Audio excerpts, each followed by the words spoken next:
हरे कृष्णा। तो आप सबका स्वागत है।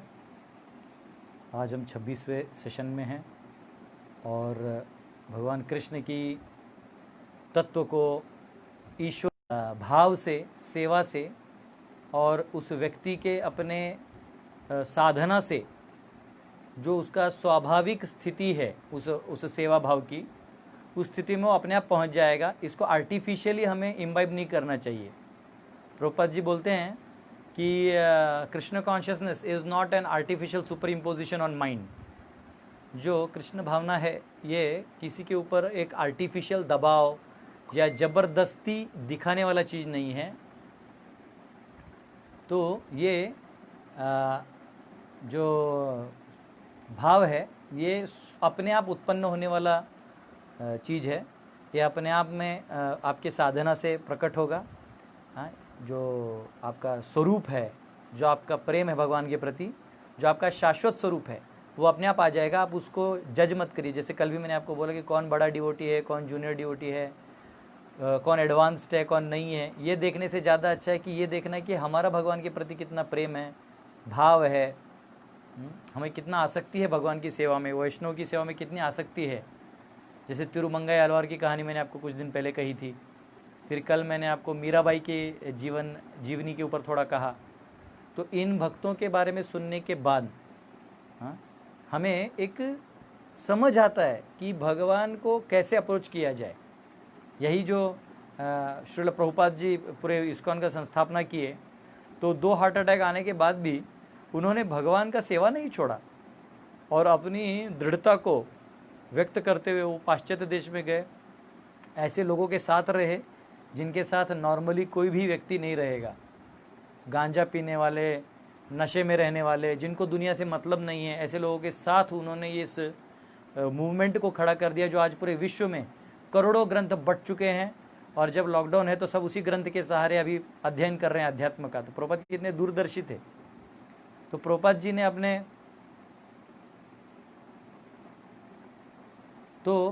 ने अपने जीवन में दृढ़ता से और संकल्प से भगवान के प्रति अपने प्रेम को ऐसे बांटा कि सबको उसमें समाहित कर दिया। तो ऐसे वैष्णव के चरित्र को समझने के बाद हमें समझ में आता है कि वैष्णव क्या है, भगवान का सेवा क्या है। एक माता जी यहाँ पूछ रही हैं, प्रभु जी धर्म के नाम पर व्याभिचार हो तो क्या करना चाहिए। तो पहले तो किसी ने ऐसा व्याभिचार नहीं करना चाहिए, और अगर कोई कर रहा है तो उसके खिलाफ ओपनली बोल देना चाहिए, कम से कम लोगों को पता चले। क्योंकि धर्म के नाम पे लोग ऐसा करते हैं, व्याभिचार करते हैं, या फिर लोग चाहते हैं कि मतलब वो कंट्रोल करना चाहते हैं। धीरे धीरे भगवान की सेवा करते करते जो नाम प्रतिष्ठा आ जाता है, उस नाम प्रतिष्ठा के बल पे लोग अपना साम्राज्य बनाना चाहते हैं। तो इसलिए 7वां अपराध पद्म पुराण में लिखा गया है नाम के प्रति, नामनो बलाधि यस्य पाप बुद्धि, कि नाम के बल पर पाप करना। तो ये ऐसा कोई हो तो भगवान भी उसको स्वीकार नहीं करते और उसको समाज में एक्सपोज कर देना चाहिए। ठीक है। और ऐसे सबके साथ होता है, ऐसा नहीं कि आपके साथ हो रहा है तो मेरे साथ नहीं हो रहा है, सबके साथ होता है, लेकिन हमको एक्सपोज कर देना चाहिए। प्रभुपाद जी ने यही तो बोला।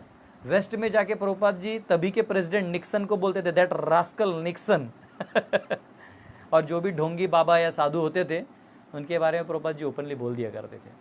तो एनीवेज ये हमारा आज का वैसे टॉपिक नहीं, इसके बारे में हम जरूर कभी चर्चा करेंगे। तो मैंने आपको अभी जो बताया कि कल भी मैंने आपको बहुत सारे 12 रसों का ज्ञान दिया कि कैसे भगवान से 12 रस में आप आस्वादन कर सकते। उसमें शायद 6 या 7 हम लोग कवर किए थे, कुछ और बचे हैं। तो कल मैंने मेरे सेमिनार में एक मिस्टेक कर दिया था जो मैं करेक्ट करूँगा। मैंने रौद्र को रुदाली से कनेक्ट कर दिया था, लेकिन एक्चुअली रौद्र जो है वो जब भगवान नरसिंह गुस्से में आते हैं अपने भक्त के प्रति अन्याय देखते हुए और वो प्रकट होते हैं, उसको रौद्र कहते हैं। तो एनीवेज मैं लेक्चर के बाद खुद ही उसको एनालाइज किया, लेकिन तभी एक हमारे प्रभु जी ने, राघव पांडे जी ने इनको कमेंट में भी पूछा। तो ठीक है, कोई दिक्कत नहीं है मैं भी एक स्टूडेंट हूँ आप लोगों की तरह। तो एनीवेज वो मुझे मालूम था, लेकिन मैं वो सिर्फ पॉइंट्स बना लिया था, मैंने उसको स्टडी नहीं किया था, जस्ट मेंशन के लिए मैंने लिख लिया था। तो कल हमने चर्चा किया और कल हमने मेरे हिसाब से दास्य भाव हनुमान जी तक हम पहुँचे थे। शांत भाव को भी हमने चर्चा किया कि कैसे शांत में जो भक्त है वो भगवान को इतना औसम अद्भुत रूप में देखता है कि उसे लगता है कि वाह मेरे प्रभु इतने महान हैं, तो वो उस भाव में रहते हैं, अपने आप को बहुत छोटा समझते हैं और मैं तो मतलब अपनी तुलना ही नहीं कर सकता। इस भाव में जब कि भगवान को देखता है तो वो शांत भाव में होता है। और जो भगवान को अपना स्वामी मानता है और अपने आप को दास मानता है, अपने आप को भगवान का सेवक मानता है, वो दास्य भाव में होता है।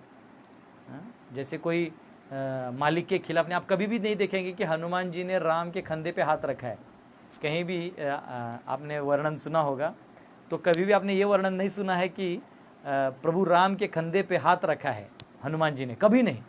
हमेशा सेवक के भाव में रहते थे। एक बार तो माता सीता ने ऐसे कर दिया, कई कथाकार इसको कहते हैं कि सीता माता ने देखा कि अयोध्या में सारे सेवा जो हनुमान जी खुद किए जा रहा है, तो उधर सभी वैष्णव ने कंप्लेंट कर दिया कि माता जी ये जो है हर सेवा कर लेता है, हमको सेवा ही नहीं मिलता है प्रभु का। तो माता ने क्या किया, माता ने सेवा का लिस्ट निकाला लक्ष्मण जी के साथ, और लिस्ट में सभियों का नाम लिख दिया कि ये सेवा ये ड्यूटी करेगा, वो सेवा वो ड्यूटी करेगा, ये सेवा वो ड्यूटी करेगा, और हनुमान जी का नाम ही नहीं लिखा। तो हनुमान जी लिस्ट पढ़ने गए, वैसे ही वानर थे, बोले अरे मेरा तो नाम ही नहीं है, तो क्या करना चाहिए। अच्छा ऐसे नहीं, मेरा नाम नहीं है, मैनेजमेंट पॉलिटिक्स कर रहा है, ऐसे नहीं बोला उन्होंने। कभी भी जो जेन्युइन डिवोटी होता है ना, वो कभी भी पॉलिटिक्स या किसी और को दोष नहीं देता। वो देखता है कि मैं क्या कर सकता हूँ, मैं इस अवस्था में क्या कर सकता हूँ, मैं भगवान की सेवा कैसे अपनी चालू रख सकता हूँ, वो ये देखता है। जिसको भूख लगा है वो ये नहीं कहेगा कि आज का खाना टेस्टी है या बुरा है। जिसको भूख लगा है उसको खराब खाना भी टेस्टी ही लगने वाला है। तो जो एनालाइज कर रहा है इसका समझ लो कि उसको भूख नहीं लगा था, he is not at all qualified. कई बार लोग गीता में पढ़ने आते हैं, प्रभु जी ऐसे क्यों लिखा है, वैसे क्यों लिखा है। अरे भैया वो बाद में छोड़ो, तुम्हारे लिए जरूरी है वो उठा के ले जाओ। ऐसे कैसे लिखा है, महिलाओं के बारे में ऐसे लिखा है, गरीबों के बारे में ऐसे लिखा है। अरे वो छोड़ो, जो गीता का ज्ञान ही आत्मा को स्वीकार करने के बाद चालू होता है। तो आत्मा अगर तुम स्वीकार करते हो तो गरीब अमीर काला गोरा लड़की लड़का ये सब कुछ नहीं बचने वाला है। और अगर तुम अभी भी वो देहात्म बुद्धि सोच रहे हो तो गीता आपके लिए नहीं है, ठीक है ना। कई बार लोग इससे भ्रम में चले जाते हैं। तो हनुमान जी ने देखा, तो हनुमान जी ने क्या किया, हनुमान जी पहुंच गए और प्रभु राम के बेड के पास बैठ गए और एकदम ऐसे बैठ के एकदम ऐसे बैठे रहे। तो सीता माता ही बोले तुम यहाँ क्या कर रहे हो। तो बोले मैं तो प्रभु की सेवा कर रहा हूँ। बोले क्या सेवा है तुम्हारी। तो बोली मेरी सेवा ये है कि जब भगवान नींद से उठेंगे ऐसे जाम देंगे, जिसको हम लोग यॉर्निंग बोलते हैं इंग्लिश में, तो मैं उनके लिए चुटकी बजाऊंगा, तो बोले अच्छा, बोले ये सेवा आपने लिखा नहीं था, तो वो रह गया था तो मैंने ले लिया। तो जिसे सेवा करना है वो खोज के करेगा। तो जो दास्य भाव में है वो हमेशा भगवान से भिन्न रह ही नहीं सकता। हमारे साथ अमल कृष्ण जुड़े हैं, ये अमल कृष्ण प्रभु बहुत अच्छा प्रचार करते हैं अजमेर में, और बहुत अच्छे डिवोटी हैं, नम्र स्वभाव के हैं, है ना। वहाँ से भी मैं कुछ दिन अजमेर में भी था, तो वहाँ से भी कुछ भक्त जुड़े हुए हैं। इन लोग का हम लोग स्वागत करेंगे हमारे लाइव क्लासेस में। हरे कृष्णा। तो दास्य भाव में जो व्यक्ति होता है, तो इसलिए आप वो मराठी में जो गीत भी है जो आरती के समय गाते हैं, दास रामाचा, वो कहते हैं कि जो भगवान का दास है हनुमान, वो उनकी राह देख रहे हैं, तो भगवान भी जो है अपने भक्तों के साथ जो दास्य भाव में होते हैं उनको अपने साथ रखते हैं। उनको जैसे जब हनुमान जी के सारे जो वानर थे तो उनको साथ में लेके वो चले गए अयोध्या पूरे पुष्पक विमान में, और जब किष्किंधा पार किया तो सीता ने कहा कि अरे ये जो वानरियां हैं वो तो विरह में थी, तो इनको भी लेके और इनको भी हम लोग अयोध्या लेके चलेंगे। तो पुष्पक विमान बोइंग से भी बड़ा था। वो सेल्फ एक्सपांडेबल था, आप जितना बिठाइएगा उतना आप सीट्स बैठ सकते हैं, कोई क्राइसिस नहीं, कोई आवाज भी नहीं। हमारे नॉर्मल विमानों का आवाज आता है, विमान था इसमें कोई आवाज नहीं, सब बैठ गए और माँ सीता और ले गए अपने ऑपरेशन। तो इसको कहते हैं दास। व्यक्ति अपने आप को भगवान का दास समझता है। इसके ऊपर का भाव आता है साख्य, अपने आप को भगवान का सखा मानता है। और ऐश्वर्य वाले हैं और दास्य वाले हैं, इनको दिक्कत हो जाता है, इनको दिक्कत होता है ये साक्ष्य वाले को देख के, ऐसे कैसे, इसलिए भगवान भी इनको थोड़ा दूर दूर रखते हैं। जैसे देवी देवता होते हैं वो भगवान को देखते ही एकदम एकदम खड़े होकर प्रणाम बोलते हैं, प्रभु मैं आपके साथ। अभी इंद्र ने गोवर्धन पूजा के बाद जब गोवर्धन में अपमान हुआ तो जाके भगवान से माफी मांगा, और उसी लीला में आगे जाके जब सत्यभामा में पारिजात मांगा और इंद्र ने मना कर दिया, नहीं दिया, तो उसी इंद्र ने वापस लड़ाई भी किया। तो देवी देवता जो है ना, ये खुद भी जो है आधे अधूरे भक्त होते हैं, ये भगवान को पूरी तरह से शरणागत नहीं हो पाते। तो कई देवी देवता शुद्ध भक्त होते हैं, जैसे गणेश जी हैं वो शुद्ध भक्त हैं, शनि जी हैं वो भी शुद्ध भक्त हैं, यमराज जी शुद्ध भक्त हैं। कई बार इंद्र जो है ये पोस्ट है, तो वो इंद्र जो है वो समझ नहीं पाए। तो इंद्र जो है वो वापिस लड़ गए, इतना प्रार्थना कर रहे, तो ऐश्वर्य में प्रार्थना तो कर देते हैं डर के मारे, पर वो शरणागति, वो प्रेम नहीं होता कि अरे प्रभु आपको सब समर्पण। वो पारिजात पेड़ के लिए लड़ गए। तो ये लीला आती है जब गोवर्धन पूजा हुआ था, आप लोगों को मैंने गोवर्धन लीला थोड़े में सुनाई थी, कल या परसों, कल ही सुनाई थी। तो भगवान को जब सब इंद्र को समझ में आया कि अरे तो इंद्र ने माफी मांगा, ये सब हुआ, और सुरभि गाय को साथ में लेके गए थे, तो इंद्र ने क्या किया, अपने ऐरावत के माध्यम से वो गाय के दूध से भगवान का अभिषेक किया, और उससे जो कुंड बना उसको गोविंद कुंड कहते हैं। आज भी आप गोवर्धन में परिक्रमा मार्ग में गोविंद कुंड का दर्शन कर सकते हैं। जो गोविंद कुंड में जो भगवान को अभिषेक किया, तो सभी देवी देवता आए और एकदम सब स्वस्ति वचन बोलने लगे, ओम स्वास्थ्य स्वास्थ्य स्वास्थ्य। फिर वो सारे मंत्र बोलने लगे और भगवान को एकदम ऐश्वर्य रूप से सेवा करने लगे। और तभी ग्वाल बाल जो थे वो लोग खेल रहे थे, यहाँ अभी हो गया, लीला खत्म हो गया है, कौन वो इंद्र है माफी मांगने आ गया, तो ये लोग अपना खेल रहे थे, कोई वहाँ था नहीं। और किसी ने भगवान को बांसुरी दिया, किसी ने मोरपंख दिया, किसी ने वो उनको जो बांधते हैं वो बिगुल वो दिया, किसी ने वस्त्र दिया, किसी ने, सभी देवताओं ने गिफ्ट दिया, और भगवान ने सब ले लिया और सब नीचे रखा था। मतलब अब दे दिया तो होता ना, बहुत सारा आगे तो रख दिया है, हाँ रख दिया है। अब बाद में वो देवी देवता चले गए अपने धाम। थोड़ी देर में ये ग्वाल बाल आए, सखाएं आए। अब ये साक्ष्य रस की बात हो रही है, यहाँ ऐश्वर्य से कंपेयर करिए। सखाए बोले कृष्ण ये क्या है धोती, ये क्या है मोरपीस, ये सब कहाँ से आया। और यहाँ वो आरती वगैरह करके गए थे, देवी देवता जो है वो आरती करके गए थे भगवान का, और वो सारा आरती का सामान भी वहाँ पड़ा हुआ था। तो भगवान बोलते अरे वो छोड़ दो तुम लोग, टेंशन मत लो। बोले नहीं नहीं कहाँ से बताओ ना यार हमको। बोलते अरे वो देवता लोग पूजा करके गए यार, बड़ा बोर लगा मुझे। तो भगवान जो है वो कहते वो आ गए थे, अपना वो विधि विधान करके चले गए। हम लोग भी जब देखिए बहुत ज़्यादा विधि विधान में लग जाते हैं और भगवान को प्रेम से सेवा करना भूल जाते हैं, तो जो असली भक्ति का भाव है वो खत्म हो जाता है। भगवान 11वें अध्याय में बोलते भी हैं, न दाने न च इज्जया, तुम मुझे पूरा दिन पूजा भी करते रहोगे, घंटी एकदम बजाओगे परफेक्ट, तो भी इसका ये कोई गारंटी नहीं कि आप सच में मेरी प्रेममयी सेवा कर रहे हो। कभी कभी भक्त लोग, हम भक्तों में भी एक गलती हो जाता है, हम लोग बहुत डिटेल्स में चले जाते हैं, और डिटेल्स में जाना अच्छा चीज़ है, लेकिन उतना ही चाहिए कि भगवान से जो संबंध है हमारा बना रहे। डिटेल में कहीं ऐसा ना हो जाए कि डिटेल हमको खींच के ले जाए और भगवान की सेवा उड़ जाए। मेरे एक ब्रह्मचारी मित्र थे, ज्वाइन किए थे मंदिर, तो उनको किसी ने क्लास में बोल दिया कि हमारे जो तिलक है, ये जो लाइन होता है ना, ये पैरेलल होना चाहिए। तो आप तो जानते हैं इंजीनियर लोग पैरेलल लाइंस, वो IIT से थे। उसके बाद से उन्होंने तिलक लगाने में 45 मिनट लगाते थे कि एग्जैक्ट लाइन नहीं आए तो वापस पहुँचते थे, फिर लगाते थे, ऐसे करते। बोले नहीं प्रभु जब तक पैरेलल लाइन नहीं होगा महाप्रभु की कृपा नहीं। बोले ये कहाँ लिखा है, ठीक है पैरेलल रखो, अच्छे से रखो, साफ सुथरा रहो, ये ठीक है, लेकिन उसको इतना मत कर दो कि तुम जो मेन सेवा है वही भूल जाओ, मंगल आरती में आना भूल जाओ। कभी कभी मंगल आरती नहीं पहुँचे थे, क्यों, तो अभी तक पैरेलल लाइन नहीं बना है। धीरे धीरे एक दिन ऐसा हुआ कि वो भक्ति छोड़ के चले गए। भक्ति छोड़ के तो कोई जाता नहीं, लेकिन इस जन्म का जो भक्ति था उसमें वो बाधा आ गया और अपना निकल गए। तो जब आप बहुत ज़्यादा एनालिसिस करेंगे तो पैरालिसिस हो जाएगा।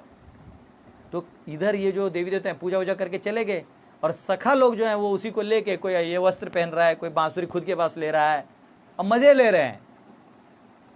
अब भगवान सखाओं के साथ जब खेलते थे तो हार जाने के बाद अपने कंधे पे लेके घुमाते थे, या ऐसे होता है ना, ऐसे ऐसे घोड़े जैसे चलते पीठ पे बैठते हैं, उनको लेके जाना होता था। भगवान रस्सी, वो रस्सी रहता ना, रस्सी खींच जो गेम खेलते हैं, ये सारे गेम भगवान सखाओं के साथ खेलते थे। अपनी सखाओं के लिए वो चोरी करते थे। ये जो भी प्रवृत्ति हम सब जीवों में है ना, तो वेदांत सूत्र में कहा गया जन्मादि यस्य यतः, कि ये सारे चीजें जो हैं वो भगवान में हैं, वही हम में ये गुण आए हैं, ये कहीं और से नहीं आए हैं। आनंदमयोभ्यासात, आत्मा का स्वभाव है वो आनंद में रहे। तो ये जो भगवान से जो चोरी कर, वो उनको ना दीजिए तो नहीं खाएंगे, लेकिन कुछ और चोरी करके खाएंगे और जबरदस्ती साइड वाले आंटी के पास खा के आएंगे। कभी कभी होता है, अपने घर पे आप सारा सामान लाके रखिए, गरम गरम पकोड़े बनाइए, ये बदमाश जाके साइड में आंटी के पास खा के आएगा, आपकी नाक काट के रखेगा समाज में। जब मैं घर में था, बच्चा था, तो दुबला था मैं तभी, अभी तो थोड़ा मोटा हो गया इससे मेरी मम्मी खुश है। तो सब बोलते थे, अरे ये तो इसको मम्मी खिलाती नहीं है, तो तू हमारे घर आ, हम लोग खिलाएंगे, तू मोटा हो जाएगा तो ऐसा होता है ना कि दूसरों के घर में, तो मम्मी बोलती देख तू दूसरों के घर पे जाता है, हमको बदनाम करता है, तो अगली बार गया तो मारूंगी। तो वो देखा मैंने, हमारे गुरुकुल में भी जो बच्चे हैं, इनको एक बच्चा है, उसको गुड़ बहुत पसंद है, जबकि गुड़ का पूरा डब्बा रखा हुआ है, यहाँ कोई पॉलिसी नहीं, कोई भी जाके गुड़ उठा के खा सकता है, कोई दिक्कत नहीं। फिर भी ये क्या करेगा, चुरा के स्टॉक करके 4-5 वो जो होते हैं गुड़ के, उसको लेके वो कहीं छुपा देगा। अब पकड़ा जाएगा तो फिर डांट खाता है, लेकिन उसको मज़ा आता है, बोलता है प्रभु जब मैं आप लोगों का डांट नहीं खाता ना तो मेरे को गुड़ पचता नहीं। तो बच्चों का ये एक साइकोलॉजी होता है, ये एक साइकोलॉजी होता है बच्चों का, कि वो हमेशा चोरी करके या ऐसा करके रहना चाहते हैं। यही भगवान में ने भी ये बाल लीला में किया। तो ये बाल लीला का जो आनंद है वो धरती पे ही है, क्योंकि भगवान वैकुंठ में गोलोक में 16 साल के हैं, किशोर अवस्था में हैं। ये बाल्यावस्था के लीलाएं केवल धरातल पे इस भौम वृंदावन में ही वो देखने को मिलता है। हाँ, तो भगवान अपने सखाओं के साथ मक्खन चुराते थे। एक बार तो ये बहुत अच्छी लीला है जो आपने सुनी होगी। तो यहाँ पे वात्सल्य और साख्य दोनों मिक्स आता है। वात्सल्य रस का मतलब है जहाँ भगवान को, अब ये साख्य ने ना अभी तक देखिए, दास्य और ऐश्वर्य भाव जो है, शांत भाव, इसमें भगवान को भगवान माना जाता है, और साख्य के आगे भगवान को भगवान मानना बंद हो जाता है। आप भगवान मानेंगे तो उसके बाद सखा के रूप में कैसे रह सकते हैं? अर्जुन भी 11वें अध्याय में यही कह रहे थे ना कि प्रभु मैं आज तक आपको अपना सखा मान रहा था, आपका ये विराट रूप देख के तो मैं अभी समझ में आ गया कि आप तो हैं ही नहीं वो। तो बोल रहे थे कि मैंने हे यादव, हे सखा, मैंने आपको लात मारा, ये क्या, कृपया करके मुझे माफ़ करिए, मैंने आपको अपशब्द कहे होंगे। भगवान बोले कोई बात नहीं, तुम मेरा मित्र हो। भक्तोसी में सखा चेती रहस्यम ये तदुत्तमम, क्योंकि तुम मेरे भक्त हो, तुम मेरे सखा हो, इसलिए मैं तुम्हारे साथ ये गीता का ज्ञान शेयर कर रहा हूँ। तो एक बार भगवान ने क्या किया, साख्य रस की बात कर रहे हैं कि भगवान अपने सखाओं के लिए कहाँ तक जा सकते हैं। और ये जो गोपियां थी ना, बड़ी गोपियां, एल्डरली माँ के उम्र की, ये ऑलरेडी यशोदा को कंप्लेंट कर करके थक गई थी कि तुम्हारा बेटा चोरी कर रहा है, वो बोलती कैसे, क्या तुमने कभी रंगे हाथ पकड़ा नहीं, जबरदस्ती मेरे बेटे का तुम लोग अपमान कर रहे हो। मेरे घर पे 9 लाख गाय हैं, अगर मेरे घर पे 9 लाख गाय हैं तो हम क्यों आपको, मतलब मेरा बेटा आपके पास जाएगा? आप चाहे तो मेरे 9 लाख गाय ले लो, लेकिन मेरे बेटे और कुछ मत बोलो। और कृष्ण भी इतने बदमाश थे देखिए ये बदमाश मतलब वो लेवल का है, अभी आपको उस भाव में आना पड़ेगा, ईश्वर तत्व को हट के अब थोड़ा ऊपर जाना होगा। तो यहाँ पे वो कृष्ण भी इतने बदमाश थे कि जब गोपियों का कभी हंडी कुछ चुरा लिया, मटका फोड़ दिया, तो गोपियाँ अभी कंप्लेंट करने गैंग में आती थी, क्योंकि एक का तो माता सुनती नहीं थी, तो सारे ग्रुप में आने लगी। तो कृष्ण को पता चल गया कि तो आने वाली है। तो कृष्ण भी इतने बदमाश थे, उनसे पहले वो भाग भाग के यशोदा के पास चले जाते थे। यशोदा बोली कहना क्या हुआ, क्यों भाग रहा है? मैया मैया, रोना चालू कर दे, एक्टिंग मास्टर, और रोते थे मैया मैया। बोले क्या हुआ? बोले मैं तेरा बेटा नहीं हूं। तो बोले कौन बोला तू मेरा बेटा नहीं है? वो जो गोपियां 10-12 गोपियां एक साथ वहां खड़ी थी, बोलती है कृष्ण यशोदा का बेटा नहीं है। बोले क्यों? बोलते यशोदा गोरी है, नंद बाबा गोरी है, काला लड़का हो ही कैसे सकता है इनका? तो मम्मी तुमने मुझे कहीं से उठा के लाया है। अब कैसे होता है, माँ होती है, माँ ने उसको गले लगाया ना, वो साड़ी के पल्लू के अंदर उसको रखा, बोले अरे बेटा तू मेरा बेटा है। कौन बोलता है? मैं देखती हूँ। अब ये कृष्ण है। यशोदा खड़ी हो गई, 10-12 गोपी अपना मटका फूटा हुआ लेके आई और बोलती है यशोदा। बोले क्या? बोले तुम्हारा लड़का बोले मुझे कुछ नहीं सुनना है, मेरा बेटा कुछ नहीं किया है। तो बोले अरे यशोदा कैसी है, हमारी रानी है और ये सब हमारा कंप्लेंट तक नहीं सुन रही है। और यहाँ कृष्ण क्या किए, माँ यशोदा के पीछे छुप गए। जब बच्चा को शेल्टर मिलता है ना तो वो माँ के पीछे छुप जाता है और पीछे छुप के, और वो आगे जो है सारी गोपियाँ खड़ी थी, बोलती हैं तुम्हारा बेटा हंडी तोड़ता है, ये तोड़ता है। तो बोलते हैं हाँ तो ऐसा करो ना, इतना ऊपर लटका दो कि मेरा बेटा पकड़ ही ना पाए। अरे बदमाश है, बोले वो 4-5 लोगों को लेके खड़ा होकर तोड़ता है। बोले फिर एक काम करो, उसको कोठड़ी में डाल दो। तो बोले उसको कोठड़ी में डाल दो। तो बोलते हैं नहीं, वो कोठड़ी में भी डाला तो तुमने जो हीरे पहना दिए उस हीरो के चमक से वो देख लेता है। बोले एक काम करो, तुम लोग दही और मक्खन बनाना बंद कर दो। मतलब माँ इतनी गुस्सा हो गई थी, मेरे बेटे के बारे में ऐसे बोला, वो गुस्सा हो गई। वो गुस्से में उसने किसी का सुना ही नहीं। तो ये गोपियाँ बोली ये कर क्या रहा है, मतलब हुआ क्या है। अब पीछे से कृष्ण जो है माँ के साड़ी के, छोटे थे तो ऐसे करके ऐसे गोपियों कह रहे कैसे तो गोपियाँ समझ गई भैया ये कुछ तो चाल चला है यहाँ पे, हम आने से पहले इसने माँ को कुछ बता के और हमको फंसा दिया है। तो कृष्ण जो है ये वात्सल्य प्रेम का आनंद लेते थे। और एक बार क्या किया कृष्ण ने, सखाओं के लिए, अपने जो मित्र थे उनके, तो इन्होंने कहा कि हम सुने हैं कि तुम्हारी जो चाची है, मतलब यशोदा माता की जो बड़ी मतलब जेठानी होगी, मतलब उनके नंद बाबा के बड़े भाई की पत्नी, उनका नाम प्रभावती चाची था। इनका वर्णन गर्ग संहिता में आता है। और इन ऐसे कहते हैं पूरे ब्रज में सबसे सुंदर मक्खन अगर कहीं मिलता है तो वो प्रभावती चाची के यहाँ। तो प्रभावती चाची जो मक्खन बनाती थी वो एकदम मस्त बना के रखती थी। और सबने ये कंप्लेंट किया था कि देख चाची, सबके यहाँ तो चोरी हुआ है और कोई इसको आज तक पकड़ नहीं पाया। एक बार पकड़ा था एक गोपी ने कृष्ण को पकड़ा था, रेड हैंड पकड़ लिया था। तो कृष्ण को बांधने के लिए वो रस्सी लाई पूरे जगत विधाता को बांधने निकली थी ये गोपी। वो गई और उसने वो जो रस्सी है उससे बांधने का प्रयास किया। तो जब भी बांधती थी तो 2 उंगली कम, फिर बांधती थी 2 उंगली कम, फिर बांधती थी 2 उंगली कम, करते करते करते हर बार 2 उंगली कम हो रहा है। तो कृष्ण ने कहा अरे गोपी तुझे बांधना नहीं आता है, मैं सिखाता हूँ, खड़ी हो जाओ। तो जो पोल था उसमें उसको खड़ा कर दिया। अब वही रस्सी लेके गोल गोल गोल गोल गोल गोल गोल गोल गोल गोल घूम के भगवान उसको बांध दिया। बोले ऐसे बांधते हैं। बोले छोड़ मुझे, बोले ऐसे बांधते हैं, और निकल गए भगवान तो जो ट्राई भी करता था वो फंस जाता था भगवान की मोह शक्ति में। तो यहाँ पे तो सबने बोला चाची तू तो बड़ी है, जेठानी है, तो तेरा बात तो कितना भी है तो वो अपमान नहीं करेगी, तो तुम किसी दिन जरूर पकड़ना इसे। बोले देखना, इसको तो मैं ऐसे रंगे हाथ पकड़ूंगी ना, मैंने ऐसे सिस्टम बना दिया है। अब यहाँ पे ग्वाल बालों ने एक दूसरे को कहा अरे कान्हा, हम दूसरों के घर पे चोरी करते हैं लेकिन तेरा जो घर है वो रह गया। बोले कौन सा?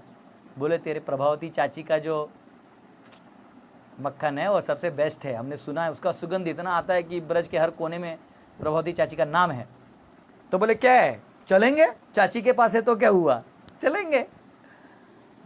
अब पूरे संसार को खिलाने वाला चोरी कर रहा है ना, ये दिमाग में जाता नहीं है, लॉजिकल ब्रेन कैनॉट एक्सेप्ट। इसलिए ब्रह्मा जी भी चकित हो गए ना, ब्रह्मा जी भी हार गए। तो यहाँ पे चली तो गई। अब ब्रह्मा जी ने, ब्रह्मा जी कह रहा हूँ, प्रभावती चाची ने जो मटका रखा था उस मटके के ऊपर एक घंटी बांध के रखा था। वो ऐसे रखा था, अगर आपको गांव का सिस्टम मालूम होगा तो अंडरग्राउंड में लोग एक घर रखा करते थे, उसका थोड़ा ऊपर जमीन तक कनेक्शन रहता, खिड़की जो था वो ऊपर से रहता था ताकि वेंटिलेशन आए और नीचे हवा आए, और ग्राउंड में अंदर में जमीन था, ऐसा रहता था। तो वेंटिलेशन भी रहता था और अंडरग्राउंड में जो कूल आइटम स्टोर कर सकते थे। अब इतना हो गया तो कृष्ण गए अपने सखाओं को लेके। कृष्ण के सखाओं में सबसे फेमस थे मधुमंगल, जो खाते थे मतलब 100-200 लड्डू एक साथ खा लेते थे। अब ये भी थे साथ में। अब अंदर तो गए लेकिन वहाँ पे प्रॉब्लम था, प्रभावती चाची गई थी पानी भरने, कुएं का पानी निकालने भरने गई थी, और यहाँ पे घंटी लगा दिया था मटके के पास। जो ही घंटी को हाथ लगेगा आवाज़ आएगा, चाची आके पकड़ लेगी। तो सब लोग अंदर तो पहुँचे और मधुमंगल ने कहा कि अरे कृष्ण, यहां तो घंटी लगा हुआ है। कृष्ण बोले तो क्या हुआ, तुम जानते हो मैं कौन हूं? अब सखा है, आपको बता दिया मैंने, सखा जो ईश्वर मानते ही नहीं। कृष्ण को ईश्वर में, वृंदावन में कोई कृष्ण को भगवान मानता ही नहीं, आज भी नहीं मानता। वो कहते तो हमारा सखा है, तो हमारा लाल है, यही प्रेम इतना करते हैं कि मतलब वो कहते ना, वो मेरे बाके बिहारी लाल, तुम इतना ना करो श्रृंगार, नजर तो है लग जाएगी, है ना। वो इतना प्रेम करते हैं कि उनको ये सब मतलब गौण है, ईश्वर ईश्वर सब फेंको कचरे में, तो हमारा दोस्त है, तो हमारा बेटा है। योगेश जी ने लिखा है, गोपी मधुरा लीला मधुरा, युक्तम मधुरम भुक्तम मधुरम, दृष्टम मधुरम सृष्टम मधुरम, मधुराधिपतेरखिलम मधुरम। वो मधुराष्टकम जो है वल्लभाचार्य का किसी ने अभी पेस्ट किया, तो मैंने ऐसे गा दिया। तो अब ये अंदर तो चले गए, तो बोले तुम जानते हो मैं कौन हूं? मैं ही ईश्वर हूं। तो मधु मंगल बोला यार चुप, वो जो तूने गोवर्धन उठाया तो उस टाइम मैंने गायत्री किया, इसलिए तेरे वो शक्ति आ गया। तो बोलते अरे यार तुम लोग तो मानते ही नहीं। तो बोले देखो मेरी ताकत। बोले घंटे। बोले जी मालिक। घंटी का आवाज आया। बोले मालिक आप बोलिए। देखा देखा मेरा ताकत, ये मुझे भगवान है कि नहीं जानते हैं लोग। तो बोले घंटी। बोले मालिक। बोले हम लोग मटका निकालेंगे, ठीक है, लेकिन तुम बजना नहीं। तो बोले ठीक है। तो सब एक दूसरे पे चढ़े, पूरा सारे मटके उतार दिए, घंटी ने आवाज ही नहीं किया। तो मधुमंगल बोला मान लिया, तुम्हें मान लिया, तुम में भी ताकत है, तुम्हारे पास भी ब्लैक मैजिक है। अभी भी उनको ईश्वर मानने नहीं माना। बोले हाँ तुम्हारे में जादू है, जादू, वेरी गुड। अब वो भगवान का एक स्वभाव है, पहले भक्तों को खिलाते हैं फिर खुद खाते हैं। अब भक्तों का स्वभाव है, पहले भगवान को खिलाते हैं फिर खुद खाते हैं। तो दोनों में हो गया, नहीं प्रभु आप पहले लीजिए। बोलते नहीं आप लोग लीजिए। करते करते करते सभी भक्तों ने खा लिया, मधुमंगल ने खाया, सबने खाया, सुदामा श्रीदामा सुबल सब सखाओं ने खाया। और थोड़ी देर बाद सबने बोला कृष्ण तुमने नहीं खाया, प्लीज तुम भी खाओ। कृष्ण ने बोला ठीक है। तो कृष्ण ने मटके में हाथ डाला और जो ही माखन को टेस्ट किया, जोर से घंटी टांग टांग टांग टांग टांग टांग टांग टांग टांग बजने लगा। अब ये घंटी जो बजने लगा तो कृष्ण जो है बलराम मधुमंगल कृष्ण की तरफ देखा, बोले तुम नहीं बोला था ना तुम ईश्वर हो, तो कैसे बजा? तो कृष्ण बोला अरे अरे मेरा बात नहीं माना। कृष्ण बोला अरे घंटी। बोले जी मालिक। अरे तुमको कहा था ना नहीं बजना है, तो क्यों बजे? बोले प्रभु देखिए आपने कहा मटका उतारते वक्त नहीं बजना, मैं नहीं बजा, भक्तों ने खाया मैं नहीं बजा, लेकिन जब आपको भोग लगता है तो ये बजना तो मेरा गुण धर्म है, ये तो आप छीन ही नहीं सकते, ये तो आप आदेश भी नहीं कर सकते, ये तो मेरा गुण धर्म, अस्तित्व ही उसके लिए है। आपने देखा होगा जब नैवेद्य लगाते तो घंटी बजाते हैं। अब बोले जब आप प्राशन कर लिए तो घंटी, मुझे तो बजना ही था। बोले अरे तू तो बज गया, अब हमारी बजेगी। यहाँ पे जो चाची थी प्रभावती चाची, मटका वटका छोड़ी और सारी चूड़ियों का आवाज आ रहा था, और ये जो कान के झुमके थे उसका आवाज भागने का। तो साइंस में एक इफेक्ट है, उसको बोलते हैं डॉपलर इफेक्ट। डॉपलर इफेक्ट मतलब कोई ऑब्जेक्ट, साउंड ऑब्जेक्ट आपके पास जोर से आती है तो उतनी स्पीड से उसका आवाज का वॉल्यूम भी बढ़ जाता है। तो भाग रहे थे उसको जंग जंग जान जान जान जान, और यहाँ सब डर गए। तो बलराम जी को, कृष्ण ने बलराम जी को कंधे पे लिया, बाहर फेंका, और फिर सबको एक एक करके कंधे पे लिया, और बाहर से बलराम जी खींच रहे थे सबको। अब एक करके सारे भक्त निकल रहे। अब दरवाजे कितना भी लगाएगा तो चाची तो खोल ही देगी। किया किया किया, लास्ट में मधुमंगल जो है वो खड़ा था ऊपर। मधुमंगल जो है वो खड़ा था, लास्ट में वही बचा, कृष्ण और मधुमंगल बचा। तो मधुमंगल तो ब्राह्मण का बेटा था, यह मोटा मोटा था, पेट बड़ा था, बड़ा मोटा था। तो अब बाहर से बलराम जी खींच रहे हैं, तो मधुमंगल का सर निकला, छाती निकला, पेट फंस गया। वो जो मैंने आपको बताया जो खिड़की का चंक था उसमें पेट फंस गया।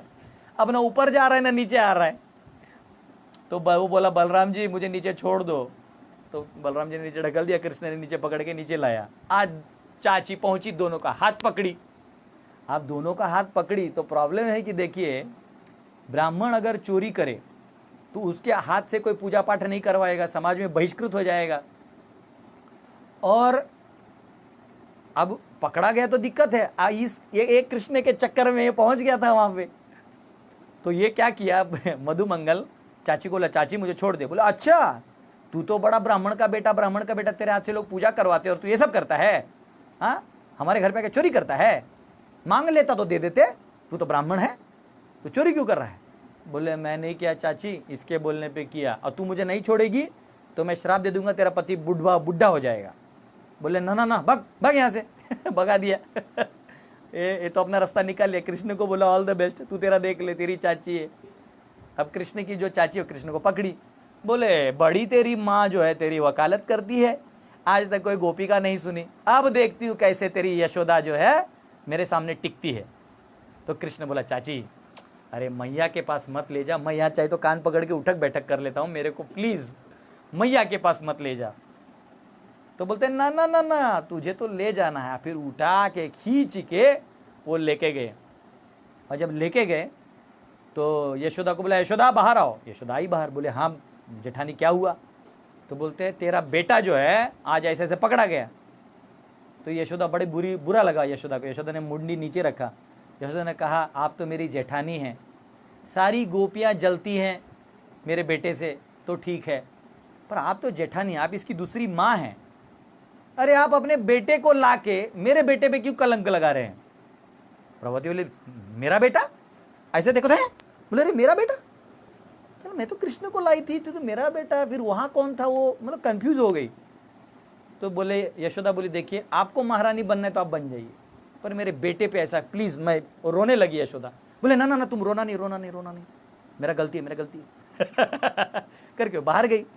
बाहर गई तो ये वापिस कृष्ण का रूप धर लिया है। तो कृष्ण ना रूप बदल लिया था। बोला अरे तू वापिस? तो बोले देख माई पहले ही बोला था मेरे और मेरे माँ के बीच में प्रॉब्लम क्रिएट नहीं करने का, ठीक है? और ये इस बार तो बेटे का रूप ले, अगले बार पति का रूप ले लूंगा। बोले भाग जा जा यहां से जा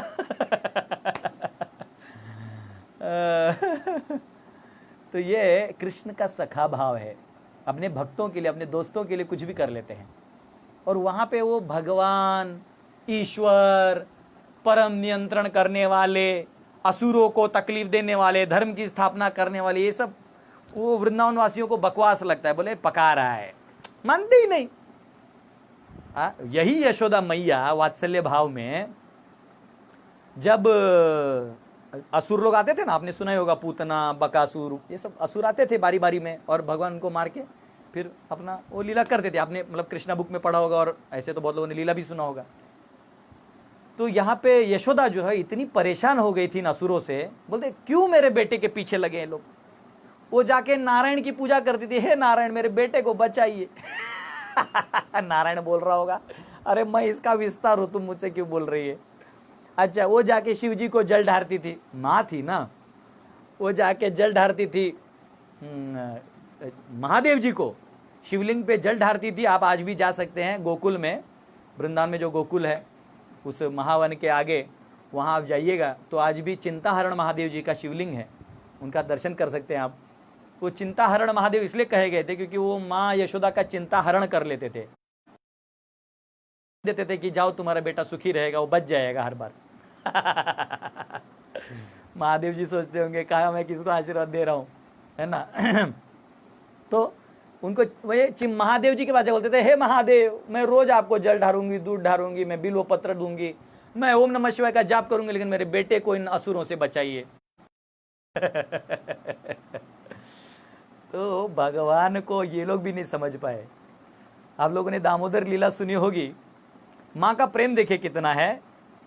आप में से कोई भगवान को हाथ लगा सकता है, मार सकता है?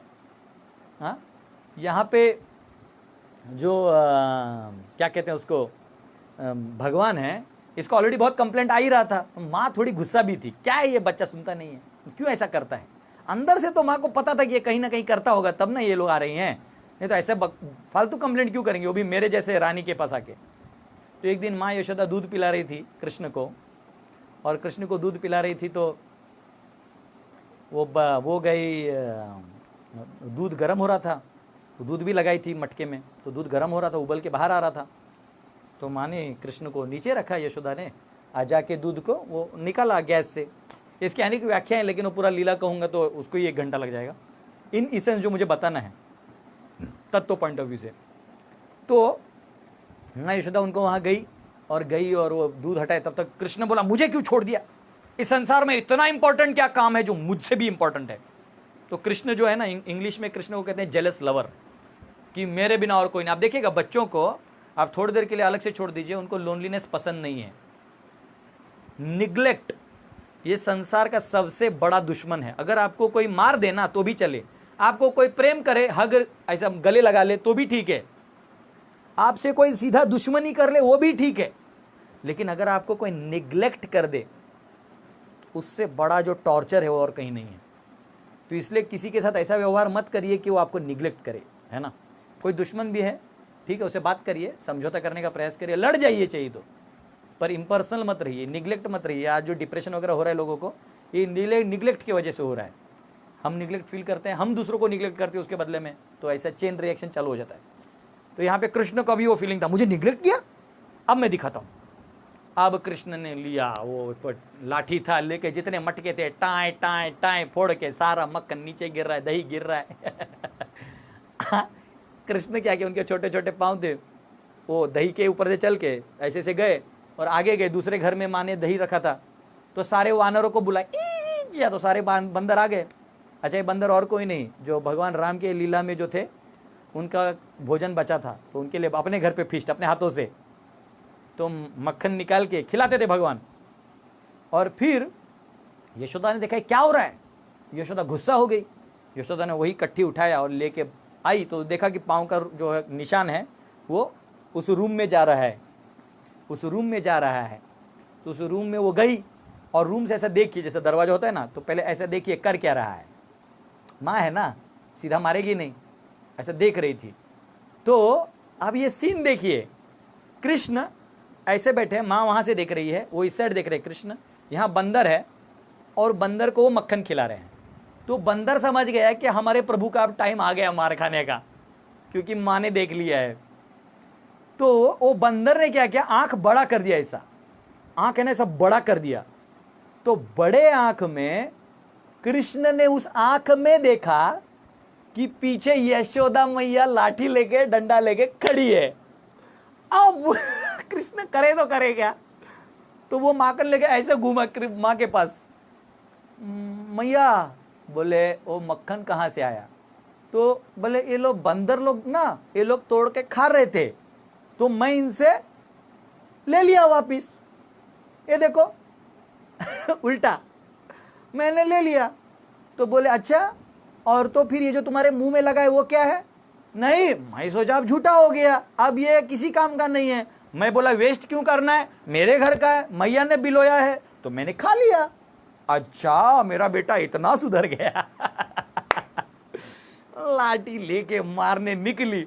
अब कृष्ण बोले रे वाह वाह, कौन बचाएगा। और उसी दिन बलराम जी का अपनी माँ रोहिणी के साथ वो कहीं किसी को मिलने गए थे, नाना जी है किसी को मिलने। तो यहाँ पे बलराम जी थे नहीं लीला स्पॉट पे, और यहाँ पे कृष्ण आके ला रहे कि मैं करूँ तो करूँ क्या। अच्छा, बच्चों का एक स्वभाव क्या होता है, उनको मालूम होता है कभी आपको भी तकलीफ हो तो पब्लिक सपोर्ट जरूर लीजिएगा। पब्लिक सपोर्ट बेस्ट सपोर्ट होता है। ये जो 5 वीक कैटेगरीज है ना, बच्चे, महिलाएं, बूढ़े, ब्राह्मण, गो, इनको पब्लिक सपोर्ट होना बहुत ज़रूरी है। हाँ, अगर आपको होता है ना कैसे आपने कुछ गलती भी किया लेकिन आपके साइड से 4 लोग खड़े हैं तो ऐसा लगता है हाँ भैया बच जाएंगे, बचने के चांसेस हैं, है ना। तो ये पब्लिक सपोर्ट में भगवान बोले कि अरे घर में घूमूंगा भागूंगा तो ये तो माँ है, फिर पकड़ लेगी तो अंदर मारेगी, पतो भी नहीं चलेगा किसी को। तो पब्लिक में भागे, जो आंगन है आंगन में घुस के भागे, ताकि आंगन में पब्लिक तो होगा ना कि छोड़ दीजिए बच्चा है, ये कुछ तो सिंपैथी आएगा। और ऑलरेडी जो गोपियाँ थी वो तो मजे ले रही थी, और वो तो यहाँ यशोदा भाग रही है, यशोदा के फूल नीचे गिर रहे हैं। वो ऐसा कहते हैं कि फूल कह रहे थे क्या भाग्य है हमारा कि ये माँ यशोदा वो है जो भगवान को मार रही, तो उसके चरणों में रहना चाहिए, सर पे नहीं रहना चाहिए, गिर रहे थे। ये एक इंटरनल पर्पस है। तो ऐसे करके वो यशोदा के पीछे, यशोदा इसके पीछे भागने लगी। तो पायल का आवाज़, इसका आवाज़, ये इसका आवाज़, जो महिलाएं यहाँ पहनती है कमर में, कमर बंद होता है उसमें भी बहुत ज्वेलरीज होती हैं, उसका आवाज़ आने लगा। हाँ, अब तो आजकल की महिलाओं को प्लास्टिक ही मिलता है, लेकिन तभी की महिलाओं के पास ज्वेलरीज बहुत आराम से मिलते थे। परंपरा में जाते थे। अभी सेंट्रल हो गया ना, सब लोगों ने चोरी करके रख लिया अपने अपने सेंट्रल बैंक्स में, आपके पास कुछ नहीं बचा है। तो डिसेंट्रलाइज करिए, ये सेंट्रलाइज सिस्टम बकवास है। एनीवेज, उस पर हम पांडव सेना के फॉर्म में बोलेंगे। तो यहाँ पे सब जो है सब मजा देख रहे थे, और यहाँ कृष्ण यहाँ भाग रहे हैं वहाँ भाग रहे हैं, कोई गोपी बचाने आएगी नहीं, क्योंकि अब तो डायरेक्ट माँ अटैक कर रही है। वही माँ जो बचाती थी आज तुम्हें मार रही है। तो धीरे धीरे देखा तो कृष्ण को आवाज सुनाई देना बंद हो गया, जो होता है ना, जो चूड़ियों का आवाज और ये सब। तो कृष्ण बोला हाँ मैं बच गया, और पीछे पलट के धाई करके यशोदा ने पकड़ लिया। यशोदा ने पकड़ लिया और कृष्ण को जो है उखल से बांधना चालू किया। अब जितना बांधती थी 2 उंगली कम, जितना बांधती थी 2 उंगली कम। ऐसा कहते हैं, उसका परपोर्ट है कि मर्सी एंड एंडेवर, भक्तों का प्रयास और भगवान की कृपा, ये दोनों हो तब आप भगवान को बांध सकते हैं। तो यशोदा तो बोली आज तू कुछ भी कर ले, मैं तुझे बांधूंगी। गौशाला का रस्सी निकाला, जहां से भी सब रस्सियां निकाली, लेकिन 2 उंगली कम। और कृष्ण जो है वो मुस्कुरा रहे थे, घुंघराले बाल, और एक बाल ऐसे करली करली यहाँ से थे, और ऐसे भगवान देख रहे थे। हाँ, जनरली लेडीज़ लोग रखते हैं ऐसे करली करली बाल, है ना, वो रखते हैं ताकि वो दिखाएं, वो ऐसे ऐसे उनको करने का आदत भी होता है। तो ये कृष्ण से आता है। हाँ, करली बाल वाले जो होते हैं बहुत विद्वान होते हैं। हाँ, करली बाल वाले सबसे इंटेलिजेंट होते हैं। ये मुझे क्यों मालूम है, ये आप कमेंट में लिख सकते हैं, इसका आंसर मैं कल दूंगा। करली बाल वाले बहुत इंटेलिजेंट होते हैं। तो भगवान जो थे करली बाल वाले थे, और वो देख रहे हैं करली बाल से माँ को बांध रही है, लेकिन 2 उंगली कम है। अब 2 उंगली कम है।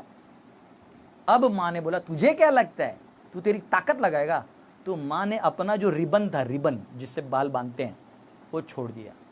अब किसी भी स्त्री के लिए बाल छोड़ के रखना मतलब एक गलत समाज में मैसेज जाता था। उस वैदिक समाज में बाल छोड़ना, ये कैजुअल लाइफ, गर्ल के लिए, एक लड़की के लिए कैजुअल लाइफ जीना एक्चुअली रिस्की है, अच्छा नहीं है। उसको समाज में वो नेगेटिव वाइब्रेशंस चले जाते हैं।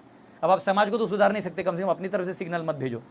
तो अब जो मेरी माँ ने बाल छोड़ दिया, तो भगवान बोले नहीं ठीक है, बहुत सरेंडर हो गया भैया। तो भगवान ने अपने आप को बंधवा लिया। अब माँ बोली आज इसको कोई नहीं छोड़वाएगा यहाँ से। अब माँ ने अब बांधा है, तो अब क्या है, अब पिताजी भी बाहर गए थे, नंद बाबा। अब शाम तक सब लोग जो आसपास की गोपियाँ थी सब कृष्ण को निहार रही थी। ओहो, कृष्ण का जो होता है ना, वो जैसा मुंह छोटा हो जाता है, रो रहे हैं। हाँ, रुदन तन्मोह नेत्र युग्ममृजंतम करम्बोजयुग्मेन सातंक नेत्रम मोह श्वास कंपात्री रेखांक कंठ स्थित ग्रैव दामोदरम भक्तिबद्धम।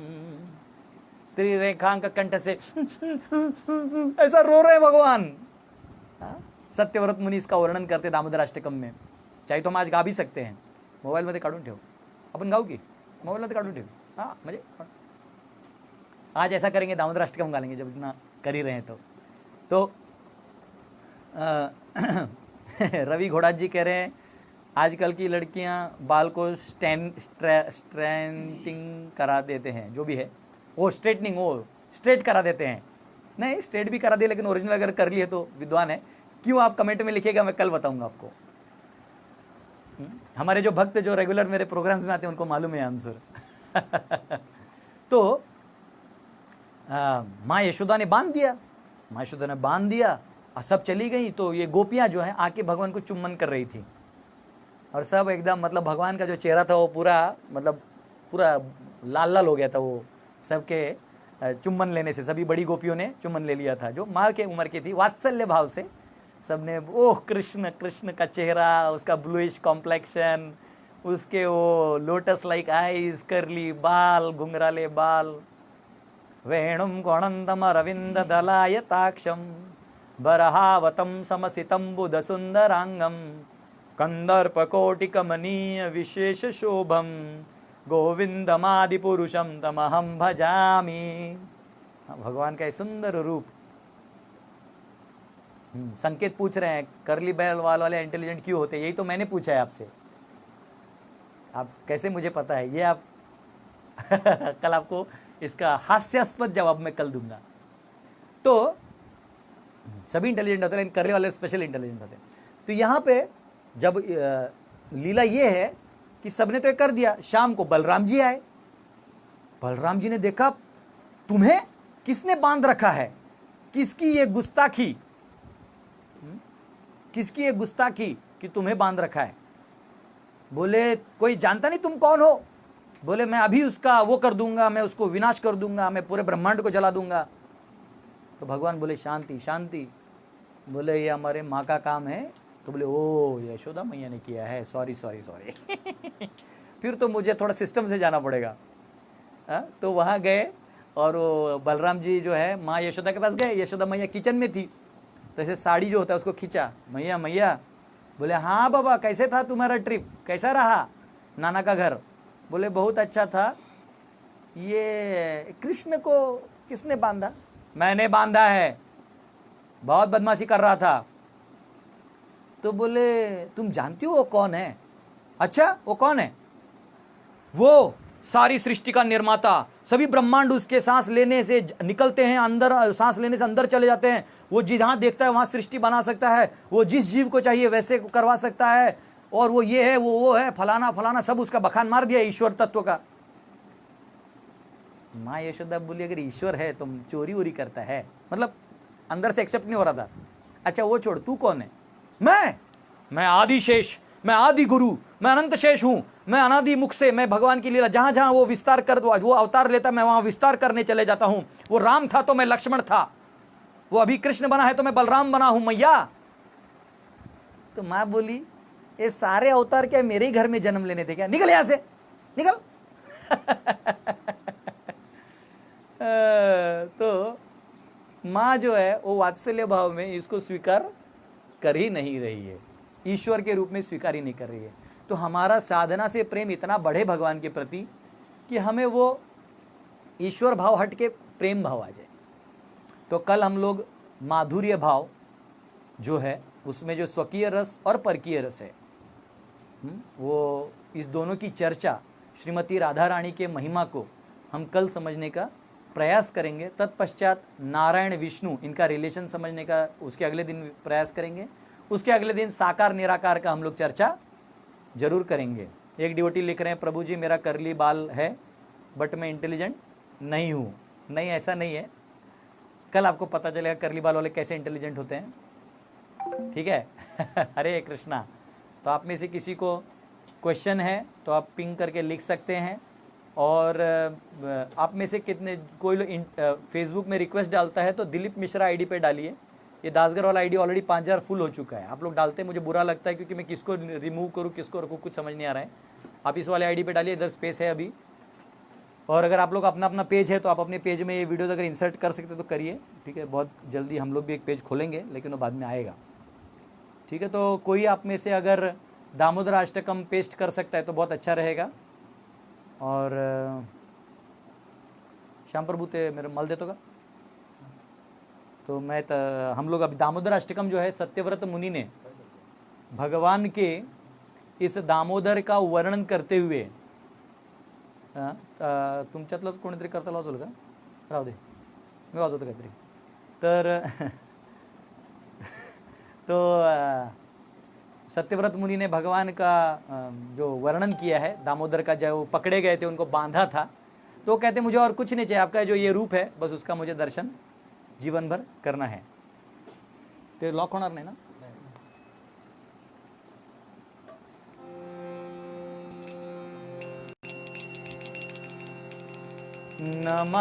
नमामीश्वरं सच्चिदानन्दरूपं लसत्कुण्डलं गोकुले व्रजमानं। नमामीश्वरं सच्चिदानन्दरूपं लसत्कुण्डलं गोकुले व्रजमानं। यशोदाभियोलुकलादवमानं परां दृष्टमत्यन्तधृत्य गोप्या। यशोदाभियोलुकलादवमानं परां दृष्टमत्यन्तधृत्य गोप्या। हृदन्तन्मोर्नेत्रायुग्मामृजान्ताम् कराम्बुजयुग्मेन सातङ्कनेत्रम्। नेत्रयुग्मामृजन्तं कराम्बुजयुग्मेन सातङ्कनेत्रम्। मुश्वासकं पात्रीरेखाङ्ककण्ठा गीताग्रैवा दामोदरं भक्तिबद्धं श्वासकं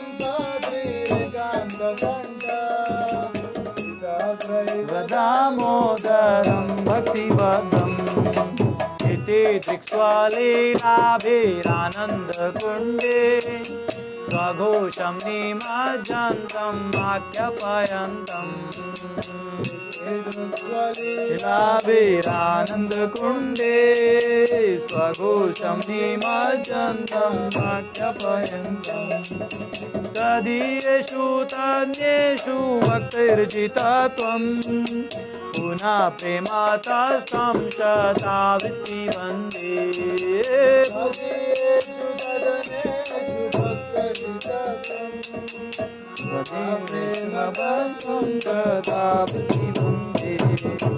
वरं देवा मोक्षं न मोक्षवदिं वा न चान्यं वृणेऽहं वरेशादप्रिया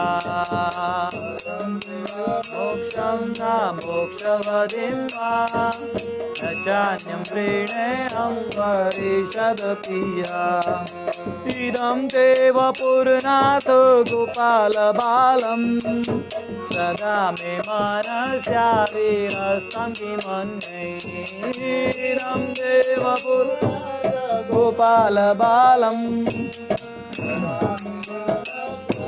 विरस्तं किमन्ये इदं द्विमुखाम्बुजं मध्यन्तनीलै ऋतं कुन्तलै स्निग्धरक्तैश्च गोप्या सम्भुजं मध्यन्तनीलै ऋतं कुन्तलै स्निग्धरक्तैश्च गोप्या मुचुम्बितं बिम्बरक्ताधरं मे मनस्याविरास्तामलं रक्षलाभैः रक्ताधरं मे मनस्याविरास्तामलं नमो देव दामोदरानन्त विष्णो प्रसीद प्रभो दुःखजालभिमग्नं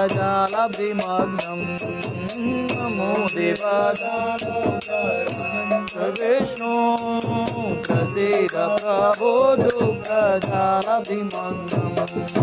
कृपादृष्टिवृष्टातिदीनं मतानु गृहाणेश मामज्ञं निधक्षिदृश्या कृपादृष्टिवृष्टातिदीनं मतानु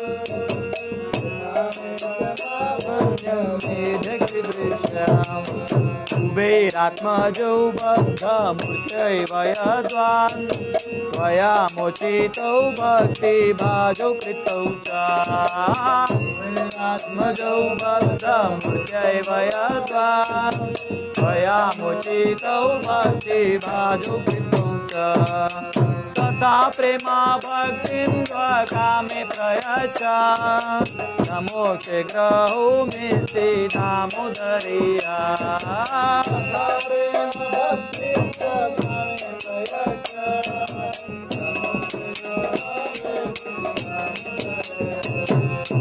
नमस्ते स्तुधाम्ने स्फुरदीप्तिधाम्ने त्वदीयोदराय विश्वस्य धाम्ने नमस्ते स्फुरदीप्तिधाम्ने त्वदीयोदराय विश्वस्य धाम्ने नमो राधिकायै त्वदीया प्रियायै नमो नन्दलीलाय देवाय तुभ्यं नमो राधिकायै प्रियायै नमो नन्दलीलाय देवाय तुभ्यं नमामीश्वरं सच्चिदानन्दरूपं रसकुण्डलं गोकुले व्रजमानं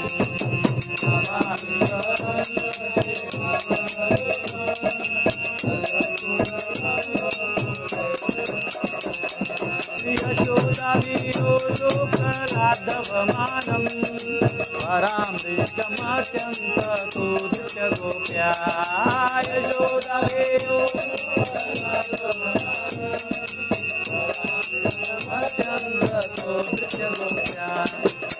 हरे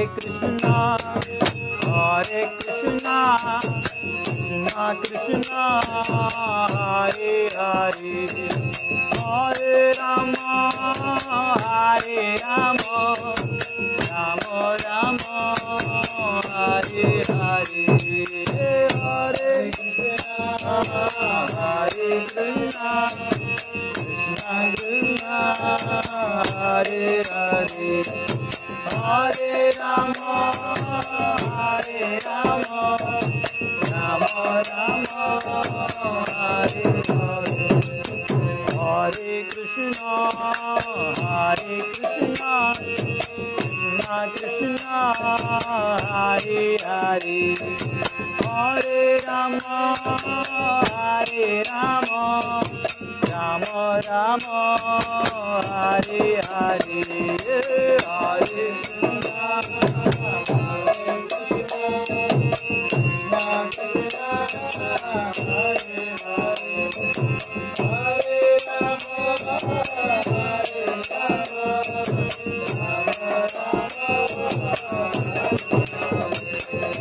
Hare Krishna, Hare Krishna, Krishna Krishna, Hare Hare, Hare Rama, Rama Rama, Hare Hare, Hare Krishna, Krishna Krishna, Hare Hare, Hare Rama, Rama Rama, Hare Hare, Hare Krishna, Krishna Krishna, Hare Hare, Hare Rama, Rama Rama, Hare Hare, Hare Krishna, Hare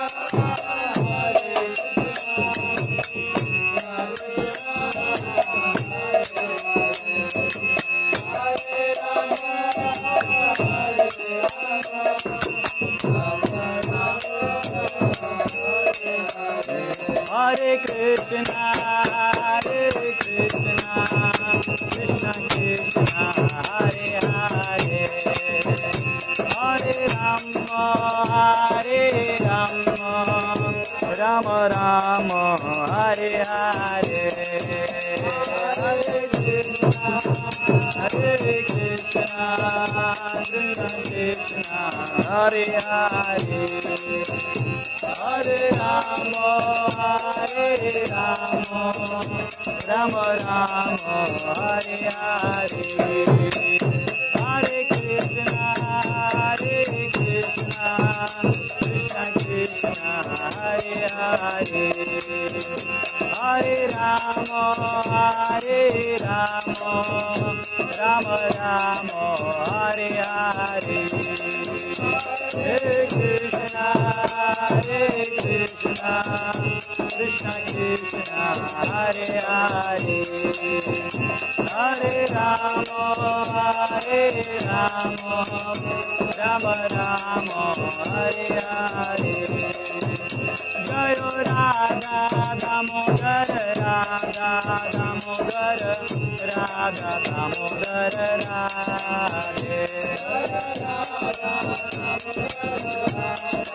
Damodar, Radha Damodar, Jaya Gauranitai, Jaya Gauranitai, Jaya Gauranitai, Jaya Gauranitai,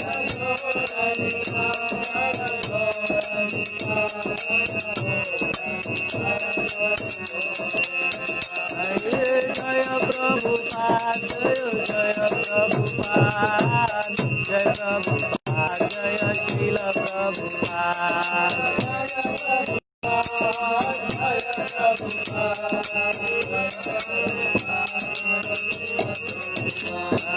Gaurari Bol, Gaurari Bol, Gaurari Bol, Jaya Gaurari Bol,